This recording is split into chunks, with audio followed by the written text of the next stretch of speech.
My name is Barry. I am 67 years old and have lived in my family home for over 40 years. 2 years ago, my son Kevin married Amanda, and they moved in with me after some financial troubles. It was supposed to be temporary. Last weekend I returned from my annual fishing trip to find my bedroom completely emptied. Amanda stood in the doorway, smiling confidently. "It is our room now," she announced.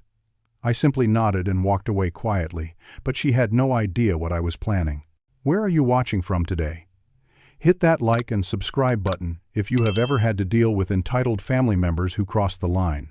This house on Maple Street has been my sanctuary for over 4 decades. I inherited it from my parents back in 1982, a modest 3-bedroom colonial with a small yard and a workshop I added in the back. The walls hold the story of my life. This is where I raised my son Kevin after my wife Grace passed away from cancer when he was only 12. Every corner of this house contains memories of our family life, our struggles, our moments of joy. The master bedroom was particularly special. Grace and I chose the pale blue paint together when we first moved in. The bay window overlooking the garden was her favorite spot to sit and read on Sunday mornings, sunlight streaming across the hardwood floors we had refinished ourselves. After she passed, I kept the room largely the same. Her reading chair remained by the window, the quilt her grandmother made still draped across the foot of our bed. The wedding photo on the dresser stayed exactly where she had placed it. These weren't just possessions. They were physical connections to the woman I had loved for 23 years. Kevin grew up, went to college, and eventually moved out to start his own life. I was proud watching him graduate with his business degree, though he struggled to find solid footing in his career. He cycled through several jobs, never quite finding his place. Then he met Amanda at a company holiday party 3 years ago. She worked in marketing, always impeccably dressed and ambitious. Within 6 months, they were engaged. The wedding was elaborate, clearly beyond what they could afford. I offered to help with the costs, but Kevin insisted they had it covered. I later found out they had maxed out several credit cards to pay for it. Amanda had been determined to have her dream wedding, regardless of financial reality. About 2 years ago, Kevin called me sounding stressed. The startup company he had joined was laying people off, and he was among those let go. Amanda was still working, but her salary alone could not cover their apartment rent and the massive credit card debt they had accumulated. They needed a place to stay temporarily while they regrouped. "Of course you can come home," I told him, without hesitation. Family helps family. That was how I was raised, and that was the value I had tried to instill in Kevin. They moved into the second largest bedroom. I helped them bring their belongings, cleared space in the garage for their extra furniture, and tried to give them privacy. The arrangement was supposed to last 3 months at most, just until Kevin found a new job. 3 months turned into 6, 6 months into a year. Kevin did find work, but it paid less than his previous position. Amanda complained about the commute from our suburban neighborhood to her downtown office. They kept pushing back their move-out date. I did everything I could to make their stay comfortable. I cooked most evenings, something I had grown to enjoy in my retirement. I kept the house clean. I even paid the increased utility bills without complaint. When their car needed repairs, I covered those costs too. After all, Kevin was my son, and I wanted to help him succeed. But I began noticing concerning behavior from Amanda. She would rearrange things in the kitchen without asking, claiming her system was more efficient. She criticized the decor, suggesting the house needed updating. When I invited my weekly poker group over, she made comments about the noise, though we were always finished by 9:30. Small things, but they revealed an attitude of entitlement that worried me. One evening, I overheard her on the phone with her mother. "Living with Barry is temporary," she said. "Eventually this house will be ours anyway, so we might as well make it comfortable now." The comment bothered me, but I chose not to confront her. Kevin seemed happy, and I did not want to cause friction. Perhaps I was misinterpreting her intentions. I had always been patient by nature, preferring harmony over conflict. Grace used to tease me about my tendency to give people the benefit of the doubt. Last week, I left for my annual fishing trip with 3 old friends from my engineering days. We had been doing this trip for 20 years, heading up to Lake Champlain for a long weekend of fishing, reminiscing, and enjoying the peace of nature. It was a tradition I looked forward to all year. I called Kevin before leaving, confirming that everything would be fine at the house during my absence. "No problem, Dad," he assured me. Have a great time. You deserve it." The trip was rejuvenating.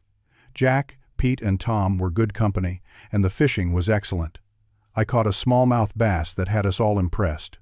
Sitting by the lake at sunset, sharing stories and laughter with lifelong friends, I felt content.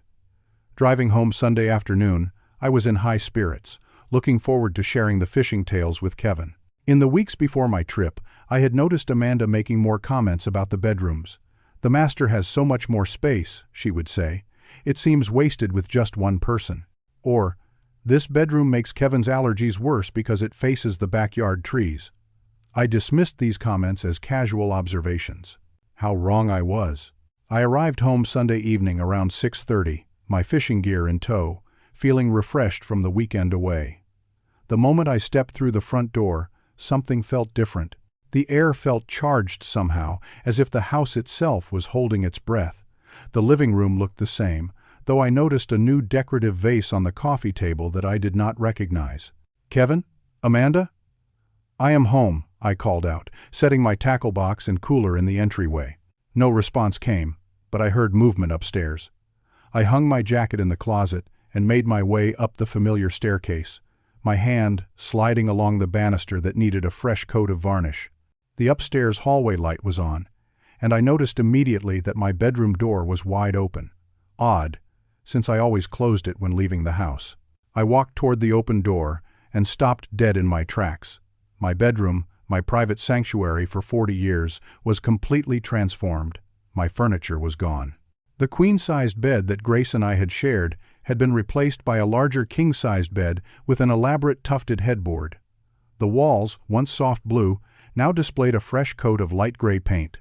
My dresser, nightstands, and the reading chair by the window all vanished. In their place stood modern furniture that I had never seen before.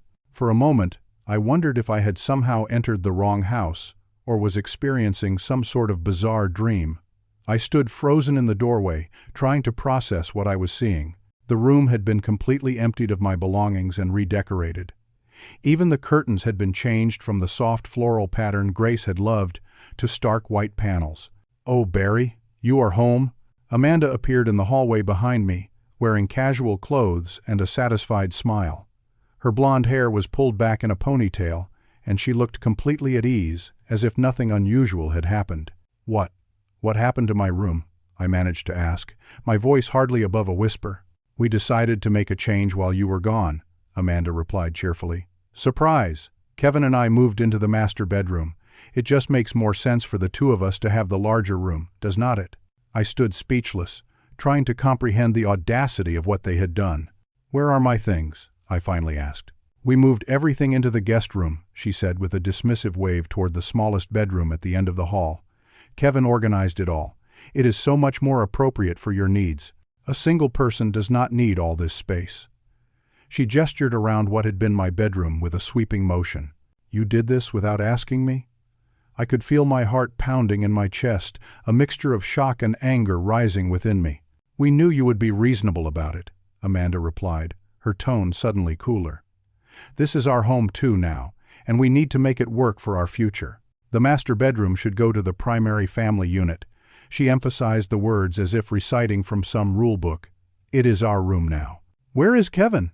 I asked, looking past her for my son. "Working late," she answered quickly. "He helped with everything yesterday but had to finish some project tonight." I found it telling that my son was conveniently absent for this confrontation.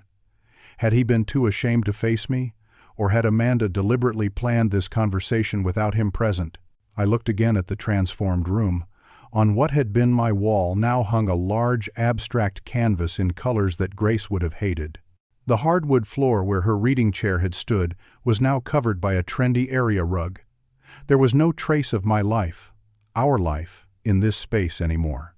Amanda stood watching me with an expression that bordered on smugness. She clearly expected me to accept this change without protest. In that moment, I realized just how little she respected me or my position in my own home. I could have shouted. I could have demanded they return everything immediately. I could have reminded her whose name was on the deed to this house. But something inside me, perhaps the strategic thinking from my engineering days, held me back. This was not a moment for an emotional reaction, but for careful consideration. "I see," was all I said before turning away.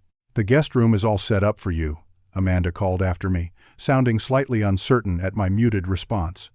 Perhaps she had expected an argument, had prepared for it even. I walked slowly to the end of the hallway and opened the door to what was now, apparently, my bedroom. The guest room was the smallest in the house, originally designed as a home office before we converted it when Kevin was a teenager so his friends could stay over. The space was cramped, barely fitting the double bed that had been wedged into it. My clothes had been haphazardly hung in the small closet or stuffed into the dresser drawers, many items still wrinkled from being packed carelessly. My personal belongings sat in partially unpacked boxes on the floor. Photos that had been carefully arranged on my dresser were now stacked in a shoebox. I noticed immediately that the frame of the wedding photo was cracked, the glass splintered across Grace's smiling face. Most painful of all, the quilt that Grace's grandmother had made, the one that had covered our bed for decades, was nowhere to be seen. Had they discarded it, relegated it to a closet? Or was it now beneath them on their new king-sized bed, just another decorative item stripped of its meaning? I sat heavily on the edge of the unfamiliar bed, feeling the mattress sag beneath me. The magnitude of the violation began to sink in. This was not just about a bedroom. This was about respect, about boundaries, about the memory of my wife, and about my position in my own home. I heard Amanda moving around in my former bedroom, humming to herself as if this was just another ordinary day. Her casual dismissal of my feelings cut deeply. Instead of confronting her immediately, I closed the door softly and sat in silence, formulating my thoughts. Rash action would not serve me here. I needed to be strategic, to understand the full scope of what had happened before deciding how to respond. I had always taught Kevin that wisdom comes from responding rather than reacting. Now I needed to follow my own advice, even as I felt the weight of betrayal pressing down on me in this small, unfamiliar room that was apparently now mine. Alone in the guest room, now supposedly my bedroom, I sat motionless on the edge of the sagging mattress. The walls seemed to close in around me, the space foreign and unwelcoming. Through the thin door, I could hear Amanda talking on the phone, her voice animated as if she was sharing exciting news. Was she already telling someone about her successful bedroom takeover? My mind drifted back to the years after Grace died. Kevin had been only 12, a boy struggling with the unbearable loss of his mother. I had put aside my own grief to help him through his. We spent evenings looking through photo albums, sharing memories, ensuring Grace remained alive in our hearts. I coached his baseball teams, helped with science projects, sat through parent-teacher conferences, and stayed up late helping him with college applications. I had done everything I could to be both mother and father to him. Where had I gone wrong? Had I been too lenient, too accommodating? Had I somehow raised a son who would allow his wife to displace his father from his own bedroom without even having the decency to be present for the conversation? I pulled out my phone and called Kevin. The call went straight to voicemail. "Hey Kevin, it is Dad. I am home from the fishing trip. Call me when you get a chance." I kept my voice neutral, giving no indication of what had transpired. I wanted to hear his explanation without prejudicing the conversation. My stomach growled, reminding me I had not eaten since a quick lunch on the road hours ago. Reluctantly, I made my way downstairs to the kitchen. Amanda was there, preparing dinner as if nothing unusual had happened. "I made chicken stir-fry," she announced. "Should be ready in about 10 minutes. I nodded, taking a seat at the kitchen table. The normalcy of the scene was surreal. How could she act so casual after what she had done? "How was the fishing trip?" she asked, stirring vegetables in the wok. "Fine," I replied curtly. "Caught some bass." "That is nice." Her tone was distracted, uninterested. We ate dinner in uncomfortable silence. I noticed she had rearranged the items on the kitchen shelves as well. My coffee mug collection, built over years of travels, had been relegated to a high cabinet, replaced by matching ceramic mugs I had never seen before. Around 8 o'clock, I heard Kevin's car in the driveway. My heart rate increased. Would he acknowledge what had happened, or pretend everything was normal, like Amanda? Kevin entered looking tired, his tie loosened around his neck. He was 36 now, with thinning hair and the beginnings of lines around his eyes that made him look more like me than I had previously noticed. "Hey, Dad," he said, avoiding eye contact. "How was the trip?" "Interesting," I replied, watching him closely. Not as interesting as coming home, though. Kevin busied himself serving a plate of the stir-fry, still not meeting my gaze. Yeah, about that. I was going to call you, but Amanda thought a surprise would be better. A surprise, I repeated flatly. Amanda joined us at the table. Barry, we have been meaning to talk to you about the bedroom situation for a while. It just makes sense for us to have the larger room. You do not need all that space. I looked directly at my son. Kevin, could we talk privately? Kevin glanced at Amanda, who gave him a small nod as if granting permission. That subtle interaction spoke volumes. Actually, Dad, anything you want to say, you can say in front of both of us, Kevin replied. We are a family. All right, I said, my voice steadier than I felt. I am curious about why you felt it appropriate to move my belongings and take over my bedroom without discussing it with me first. Kevin shifted uncomfortably. It was just more practical. You are one person, we are two. The master bedroom has the ensuite bathroom, which is more convenient for Amanda's morning routine. And honestly, Dad, you do not need all that space. That is not the point, I said. The point is that it is my house. Our house, Amanda interjected. We live here too. We contribute. I raised an eyebrow. Contribute? How exactly? I pay the mortgage, the property taxes, the utilities, the groceries. What precisely is your contribution, Amanda? Kevin jumped in defensively. We buy groceries sometimes. And we are family, Dad. Family supports each other. Family also respects each other, I countered. There was no respect in what you did. You are overreacting, Amanda said dismissively. It is just a bedroom. Just a bedroom. The place where I had slept beside Grace, where I had held her hand during her final days, where I had kept her memory alive for 25 years. Just a bedroom. I notice some of my things are missing, I said, keeping my voice even, including the quilt that Grace's grandmother made. Amanda waved her hand. That old thing? It did not match the new bedding. I put it in the donation pile. The donation pile. My wife's family heirloom, casually discarded because it did not match Amanda's decorating scheme. I felt a surge of anger so intense I had to grip the edge of the table. Kevin, I said, turning to my son, do you understand what that quilt meant to me? Kevin at least had the decency to look ashamed. I told her not to get rid of it, Dad. I will find it. And my watch? The one Grace gave me for our 10th anniversary? Kevin looked confused. What watch? It was in my dresser drawer, top right. Amanda shrugged. I did not see any watch. The conversation continued in this vein, with me discovering more missing or damaged items. My collection of first edition novels that had been on the bookshelf. Grace's jewelry box that I had kept with her few precious pieces. Photos in broken frames. Each revelation was met with dismissal from Amanda and growing discomfort from Kevin. It became clear that Amanda had orchestrated this entire situation, convincing Kevin that they deserved the master bedroom. She had manipulated my son, using his desire to please her against his better judgment and sense of respect for me. Eventually, I excused myself and returned to the guest room, now my room apparently. The bed was uncomfortable, the springs digging into my back. The streetlight outside cast strange shadows through the unfamiliar curtains. Sleep evaded me as I stared at the ceiling, contemplating how dramatically my position in my own home had shifted in just 3 days. Around midnight, I heard Kevin and Amanda arguing in low voices. I could not make out the words, but the tense tones were clear. At least Kevin was expressing some discomfort with the situation. It was small consolation. As I lay awake, the initial shock and hurt began to crystallize into something more focused. This was not just about a bedroom. This was about Amanda systematically establishing dominance in my home, with the ultimate goal of pushing me out entirely. Her comment to her mother months ago suddenly made perfect sense. Eventually this house will be ours anyway, not if I could help it.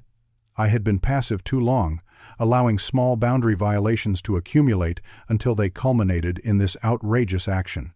I had tried to be accommodating, to be the supportive father, to give Kevin and his wife space to get on their feet. But enough was enough. It was time to reclaim not just my bedroom, but my position and my self-respect. I needed a plan, not an emotional outburst. As an engineer, I had always approached problems methodically, breaking them down into solvable components. This situation required the same approach. I would need information, documentation, and allies. I would need to understand my legal position and options. Most importantly, I would need to be strategic. planning several moves ahead like in the chess games I used to play with my colleagues. As the night deepened, my resolve strengthened. Amanda had underestimated me, assuming I would quietly accept whatever she decided. She had no idea what I was capable of when pushed too far. She would soon find out. The next morning, I rose early, having slept little in the unfamiliar and uncomfortable bed. The house was quiet, Kevin and Amanda still asleep in what had been my bedroom. I showered in the hallway bathroom, noticing that even there, Amanda had replaced my toiletries with her preferred brands. I left the house without breakfast, needing space to think and plan.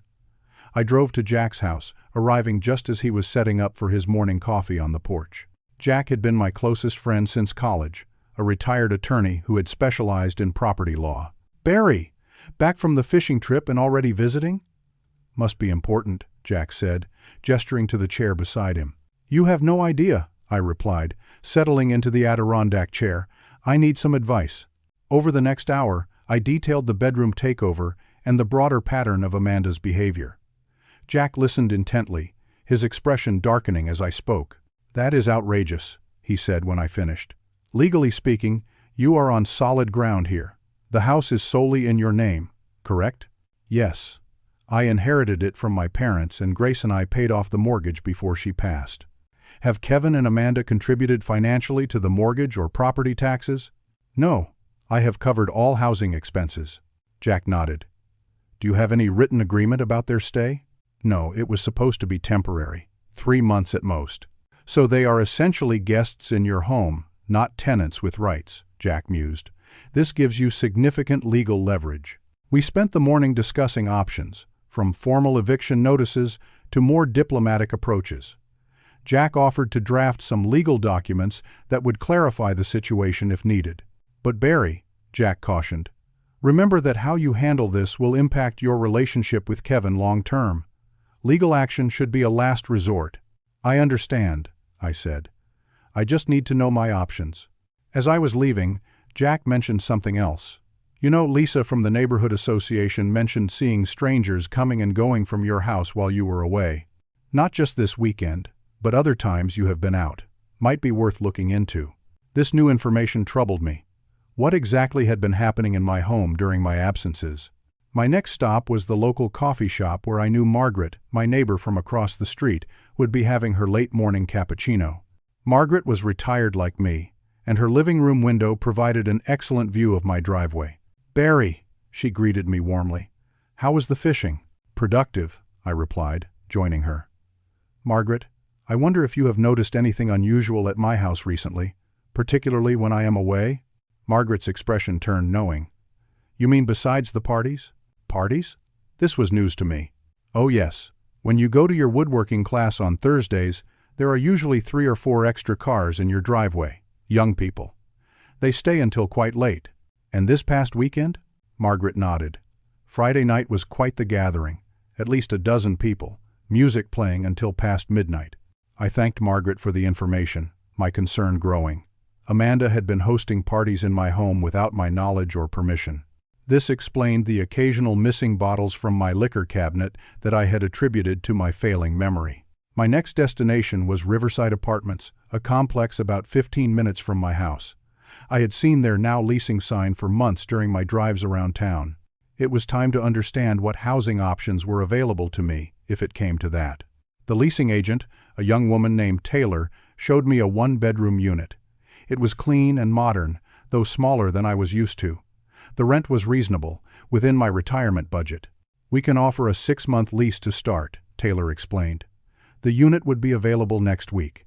I thanked her and took an application form, not committing but wanting to understand my alternatives. The thought of leaving my home was painful, but I needed to be prepared for all possibilities. Back in my car, I called Diana, my daughter who lived in Colorado with her family. Diana was 32, practical and level-headed. She had always been skeptical of Amanda, sensing something in her character that Kevin had been blind to. "Dad, that is absolutely unacceptable," Diana said after I explained the situation. "Do you want me to fly out? I can be there tomorrow." "Not yet," I replied. "I am gathering information first. But knowing you are willing to come means a lot." "Kevin has always been susceptible to strong personalities," Diana observed. "But this crosses every line. You should not be displaced in your own home. Diana suggested documenting everything, keeping records of all expenses I covered for Kevin and Amanda, and being strategic rather than emotional in my response. Her advice aligned with Jack's, reinforcing my developing approach. After lunch, I met with another friend, Richard, who worked in real estate. I wanted a professional assessment of my home's current market value and rental potential. In this neighborhood, your 3-bedroom colonial would rent for around $2,500 a month, Richard told me. If you sold, given the updates you have made and the current market, you would be looking at around $400,000. This information was useful context. I had no intention of selling my home, but understanding its value helped calibrate my thinking about what Kevin and Amanda had effectively been receiving from me. Throughout the day, I had been attempting to reach Kevin without success. His calls went to voicemail, and my texts received delayed, non-committal responses. It was becoming clear that he was avoiding a direct conversation. In the afternoon, I visited a small electronics store and purchased 2 discrete security cameras, which could be monitored through a smartphone app. I was not typically inclined toward surveillance, but given what Margaret had shared about unauthorized parties, I wanted documentation of what occurred in my home while I was away. By early evening, I returned home with a clearer picture of my situation and options. I had consulted with friends who had legal, real estate, and financial expertise.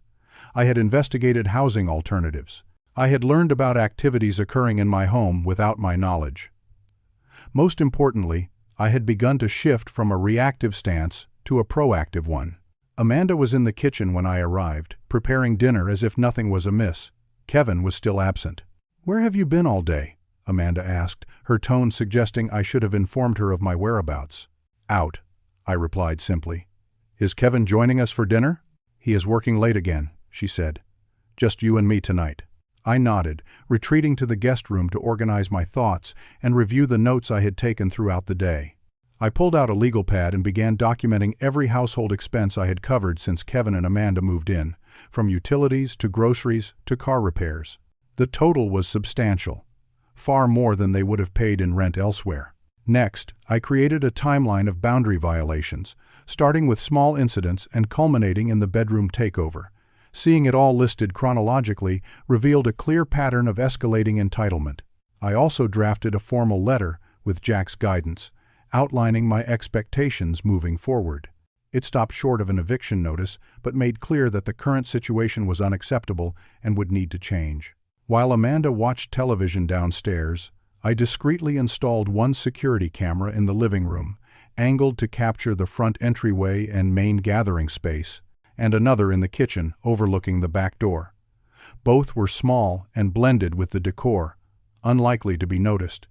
They would activate based on motion detection, sending alerts to my phone.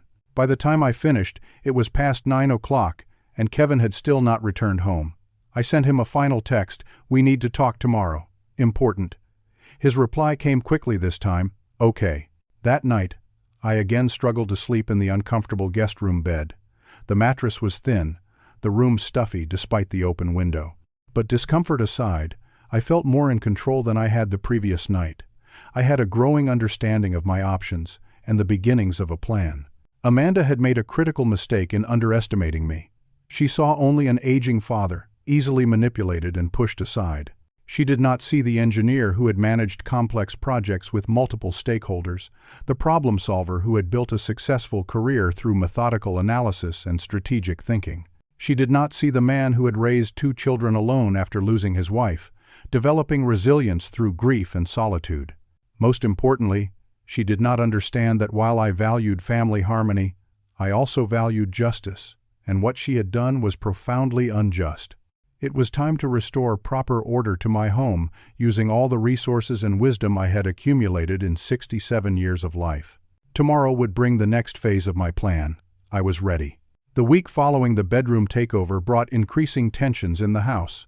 Kevin and I finally spoke on Monday evening, but the conversation was unsatisfying. He apologized for the miscommunication about the bedroom change but defended the decision as practical. "Dad, we should have talked to you first, I admit that," Kevin said, standing awkwardly in the doorway of the guest room. "But now that everything is moved, can we just accept the new arrangement? It makes more sense this way." It makes more sense for whom? I asked. Not for me. Amanda feels very strongly about this, Kevin replied, lowering his voice. She says, at our age, we deserve the master suite. Deserve, I repeated. Interesting choice of word.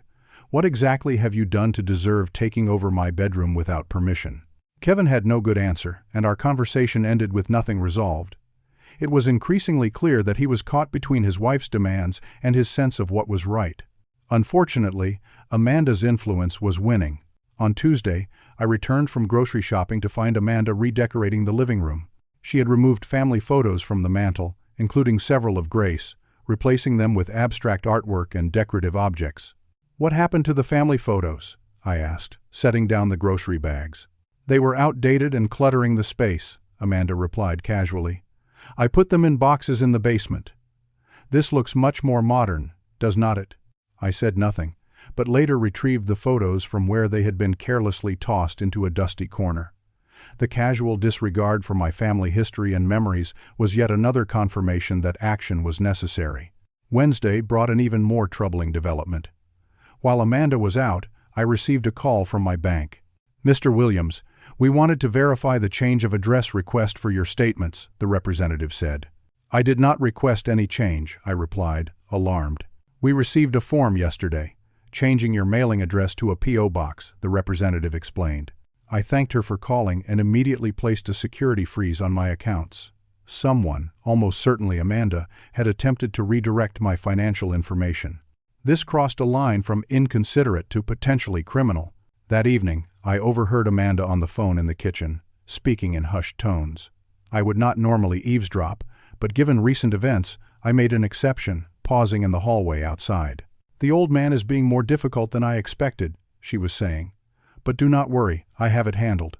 Another month, maybe 2, and we will have him moved to a retirement community. The house will need some updating before we sell it, but the location is perfect. I felt a chill run through me. Amanda was not just taking over my bedroom, she was plotting to remove me from my home entirely and sell it for her and Kevin's benefit. The audacity was breathtaking. The next day, things escalated further when Amanda informed me that her parents would be visiting for the weekend and staying in the house. I have already prepared the guest room for them, she said. The guest room? I asked. You mean the room I am currently occupying?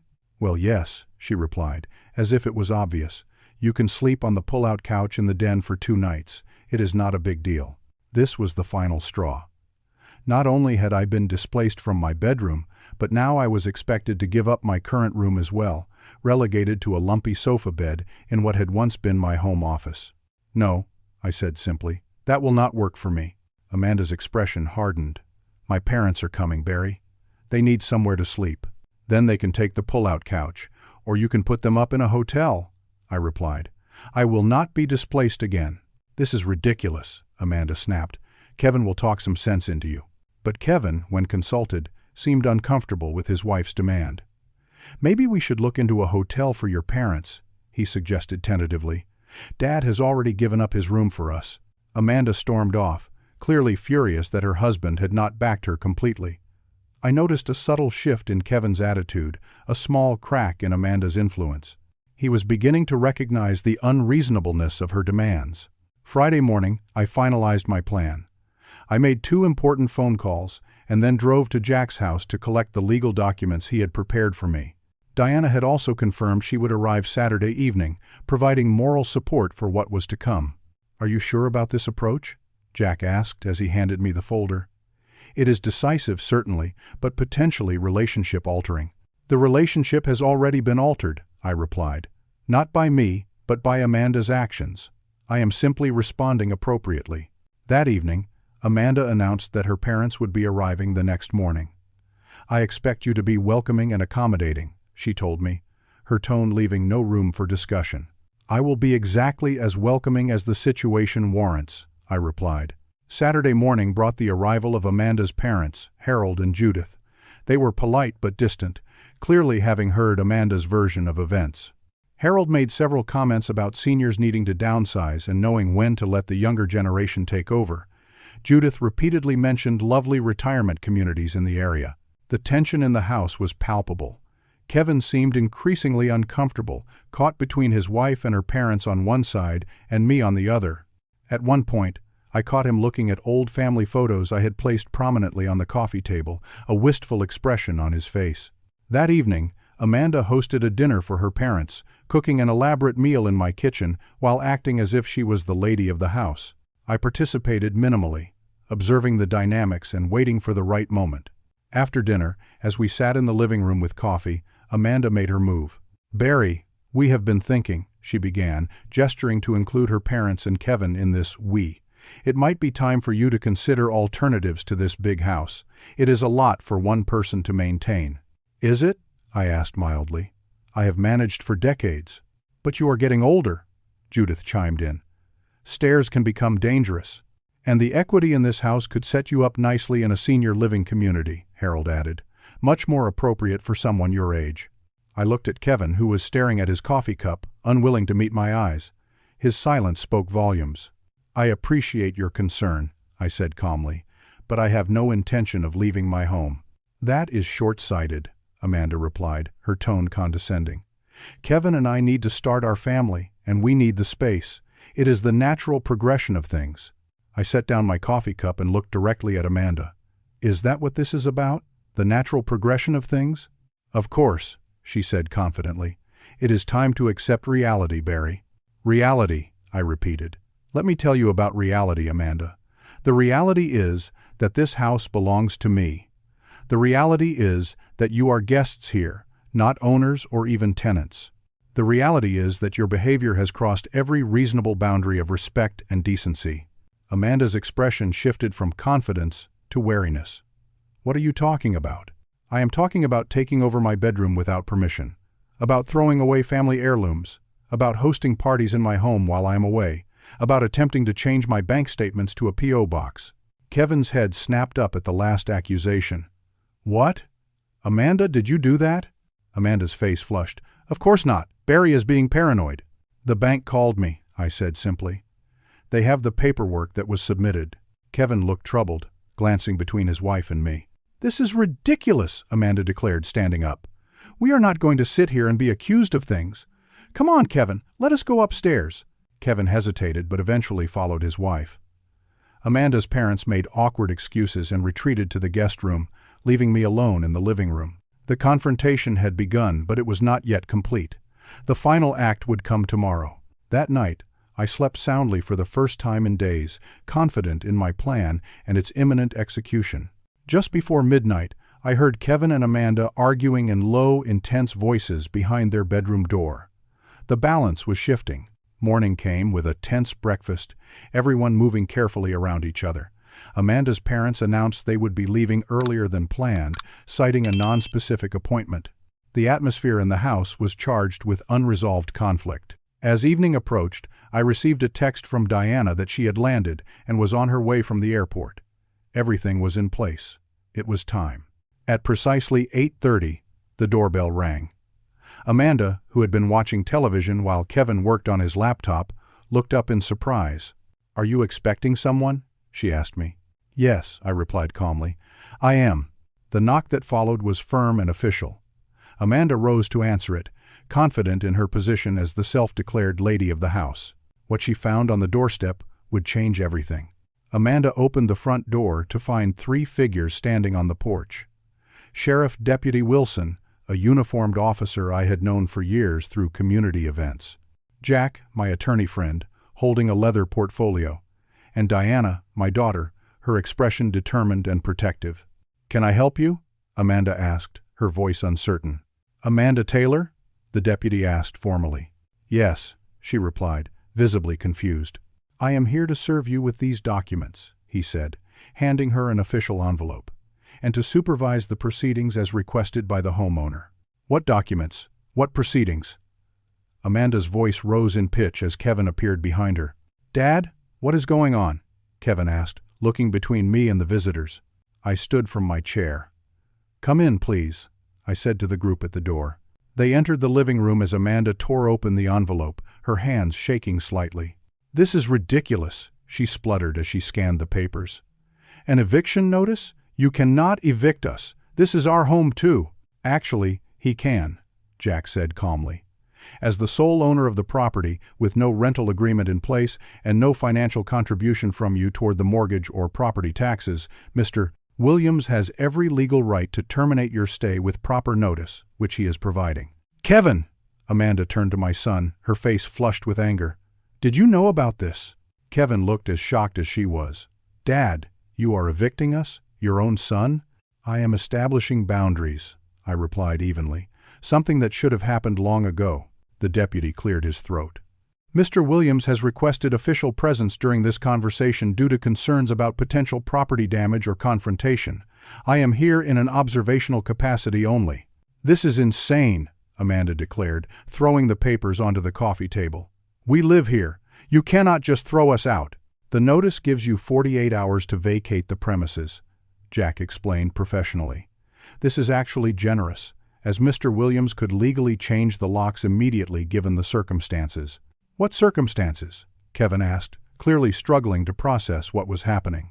Diana, I said, turning to my daughter, would you show Kevin what you found? Diana nodded and pulled out her tablet, opening a video file. The security cameras Dad installed captured this, she said, turning the screen toward Kevin. The video showed Amanda leading 3 strangers through the house during my fishing trip. They were opening drawers, examining furniture, and discussing renovation possibilities. Once we get him moved out, we can knock down this wall, Amanda was saying on the recording. Open up the whole space, then list it for at least $50,000 more than market value. Kevin watched, his face paling. Amanda, what is this? More evidence, I said, as Diana swiped to another video showing Amanda removing items from my dresser, including Grace's anniversary watch, and placing them in her purse. You said you never saw that watch, Kevin whispered, staring at his wife.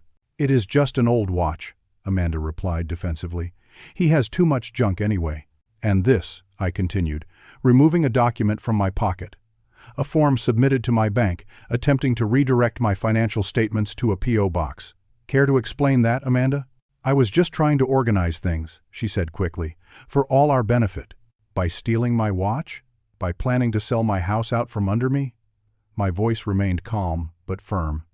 By taking over my bedroom without permission and discarding my late wife's quilt? The quilt? Kevin looked sharply at Amanda.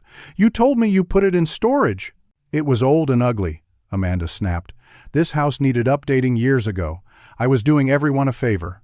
The room fell silent as the full implications of Amanda's actions and attitudes became clear. Her facade of practical concern had crumbled, revealing the naked greed and disrespect beneath. Kevin stepped away from his wife, physically separating himself from her position. Dad, I swear I did not know about any of this. The bedroom was bad enough, but I never agreed to pushing you out of your home. Yet you stood by while she took over my bedroom, discarded my possessions, and treated me like an unwelcome guest in my own home, I replied. Kevin looked down, unable to meet my eyes. I was wrong.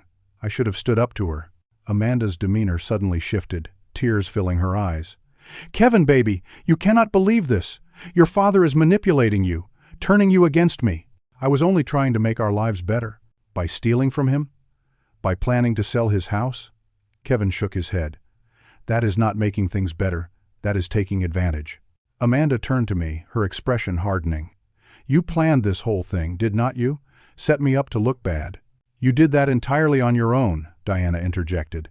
Dad simply documented it. I want you out of my house, I said clearly. Both of you. You have 48 hours.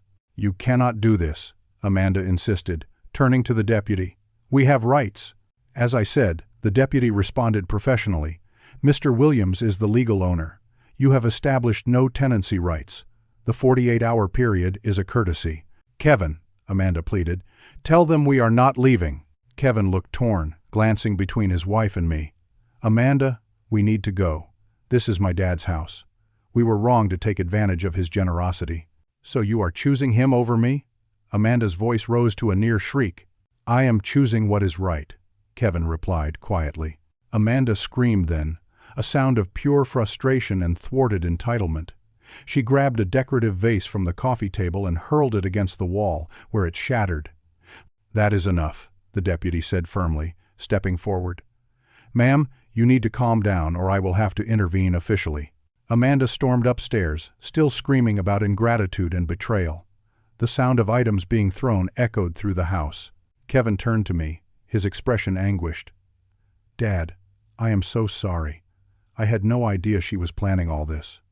The bedroom was bad enough, but selling your house? Stealing from you? I never would have allowed that." "Yet you allowed the first steps toward it," I said. "Each boundary crossed made the next one easier." Kevin nodded, accepting the truth of my words. "What happens now?" "You and Amanda leave," I replied simply. "What happens between you and her is your business. But neither of you is welcome in my home right now." Diana put her arm around my shoulders. "I will be staying with Dad for a while," she told her brother, "to help him restore order." The deputy, satisfied that the immediate situation was under control, prepared to leave. "I can return tomorrow to supervise the removal of their belongings if you would like, Mr. Williams," he offered. "Thank you," I replied. "That would be appreciated." As the deputy departed, Jack handed Kevin a second set of documents. "This itemizes all financial support your father has provided during your stay, from housing to utilities to various expenses. It comes to just over $36,000. Your father is not requesting repayment at this time, but wants you to understand the scope of his generosity, which was repaid with disrespect and attempted theft." Kevin took the papers, his shoulders slumping. "I understand. I will be upstairs packing my things," he said quietly, "and trying to calm Amanda down. We will be out by tomorrow evening."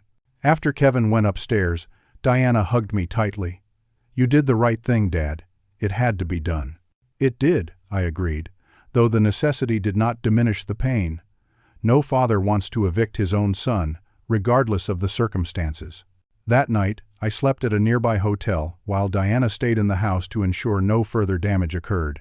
Kevin and Amanda's shouting could be heard intermittently throughout the evening, their relationship clearly strained to breaking point by the revelations. In the morning, I returned to find Kevin loading boxes into their car, while Amanda sat stone-faced in the passenger seat. My son approached me as I got out of my car. "Dad," he began, his voice rough with emotion, "I want you to know how sorry I am. I got caught up in what Amanda wanted and lost sight of what was right. There is no excuse for how we treated you in your own home." "No, there is not," I agreed. "But you are still my son." "I do not know what happens next with Amanda and me," Kevin confessed. "This has shown me a side of her I cannot ignore. She is staying with her friend tonight. I am getting a hotel room." "You have some difficult decisions ahead," I said. Kevin nodded. "I know. But whatever happens between us, I want to make things right with you, somehow. That will take time," I told him honestly.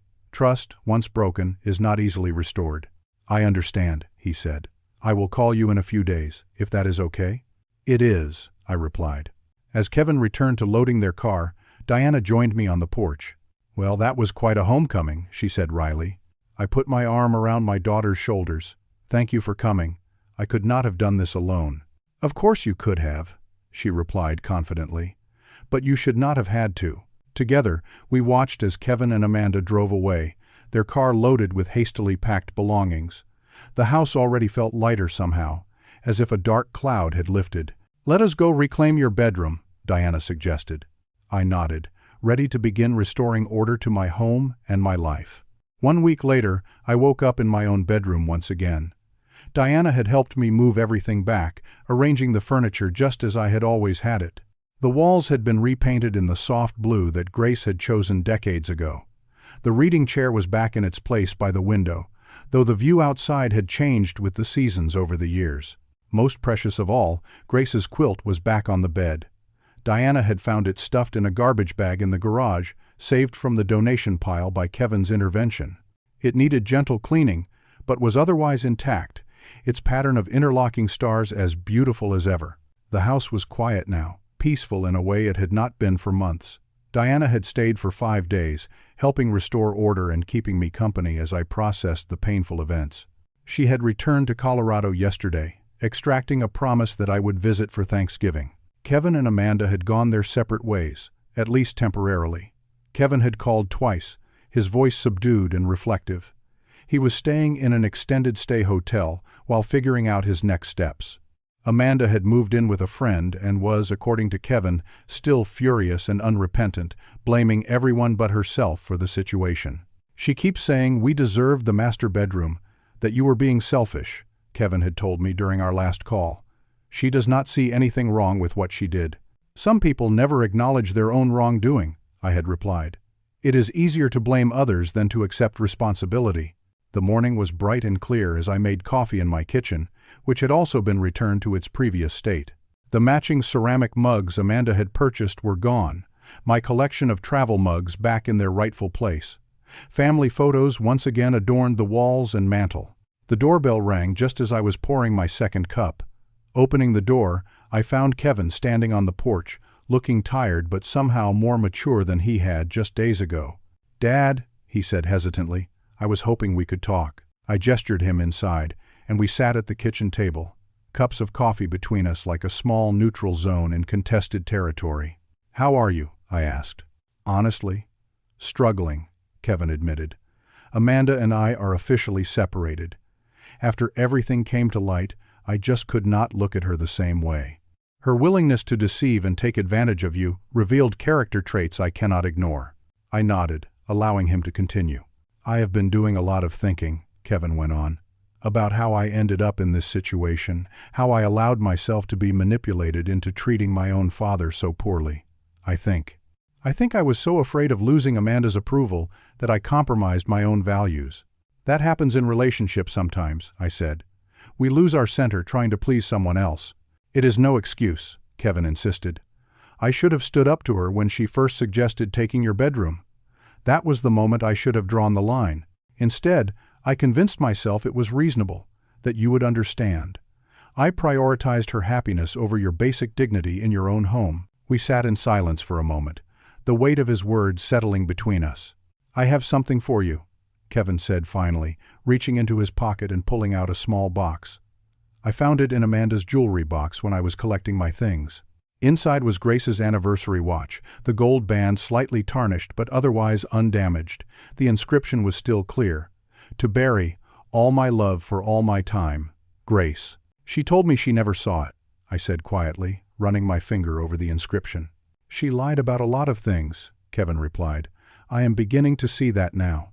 I slipped the watch onto my wrist, feeling a connection to Grace that had been temporarily severed by Amanda's actions. "Thank you for returning this." Kevin nodded. "I know it does not make up for anything." "It is a start," I said. Over the next hour, Kevin and I talked more openly than we had in years. He shared his fears about starting over at 36, his embarrassment about being manipulated, his regret over damaged family relationships. I listened, offering neither absolution nor condemnation, simply presence and occasional perspective. "I understand if you cannot forgive me yet," Kevin said as he prepared to leave. "I would not blame you." "Forgiveness is a process," I replied. "It will take time to rebuild trust. But you are my son, Kevin. That has not changed." After Kevin left, I sat on the porch swing, reflecting on the tumultuous events of the past weeks. The betrayal had been painful, but the resolution had brought unexpected gifts. Diana had extended her visit, allowing us to reconnect in ways adult life rarely permitted. My friendship with Jack had deepened through his unwavering support. Even my relationship with Kevin, though damaged, held the potential for greater honesty and mutual respect in the future. The weeks that followed brought gradual healing. Kevin began therapy to address his pattern of seeking approval at the expense of his own integrity. We spoke regularly, our conversations tentative at first, then increasingly comfortable. He found an apartment nearby and a new job that better suited his skills and interests. Amanda filed for divorce, making outlandish financial demands that her lawyer eventually talked her out of. She spread stories among mutual acquaintances about how badly she had been treated, but the truth had a way of emerging through her contradictions and exaggerations. As for me, I established clear boundaries for any future family stays. Diana and her husband had visited for a long weekend, respecting the household routines and contributing to meals and cleanup without being asked. It was a model of how family visits should work, with mutual respect and consideration. I also reconnected with old friends and community activities that I had gradually abandoned during Kevin and Amanda's stay. My weekly poker group resumed meeting at my house. I joined a woodworking class at the community center, finding satisfaction in creating tangible objects with my hands.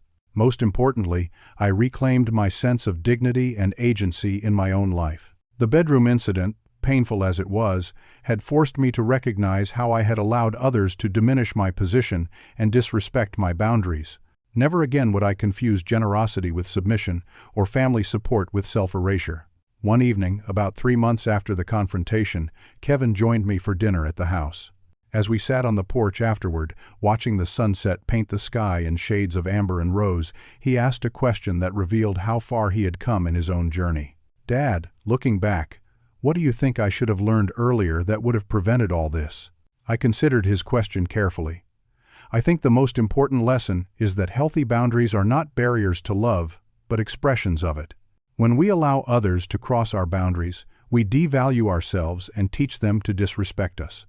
Eventually, that erodes the very relationship we were trying to preserve. Kevin nodded slowly. "I see that now. With Amanda, each boundary I let her cross made the next one easier to violate. By the time she took your bedroom, the pattern was so established that it seemed almost normal." "Exactly," I replied. "And on my part, I should have spoken up earlier, when the smaller violations began. By staying silent to keep the peace, I contributed to the problem." We sat quietly for a moment, each reflecting on our roles in what had transpired. "You know what Grace used to say about family relationships?" I said finally. "What?" Kevin asked. "That they should be like well-tended gardens, not wild forests. They need both nurturing and proper boundaries to truly flourish." Kevin smiled slightly. "Mom always did have a way with words." "She did," I agreed, feeling Grace's wisdom surrounding us in the gathering twilight. The incident with the bedroom had brought pain and disruption, but also clarity and growth. I had learned that standing up for myself was not selfish but necessary. That family love did not require self-sacrifice to the point of erasure, that it was never too late to reclaim one's dignity and establish healthy boundaries. As we sat together, father and son finding our way back to mutual respect, I felt a sense of peace that had been absent during those troubled months. The house was mine again, not just legally but in essence. My memories of Grace remained honored and intact. My relationship with my children was healing, built now on a foundation of honesty rather than appeasement. Sometimes, life's most valuable lessons come through its most painful experiences. The bedroom takeover had taught me that true generosity comes from strength, not submission. That respect must be mutual to be meaningful. And that sometimes the most loving thing we can do for others is to show them where our boundaries lie, firmly and without apology. What about you? Have you ever had to stand up to family members who crossed important boundaries? Did you find it difficult to balance family loyalty with self-respect? Share your experiences in the comments below. And if this story resonated with you, please like, subscribe, and share with someone who might need to hear this message. Thank you for listening, and remember, healthy boundaries create the foundation for truly loving relationships.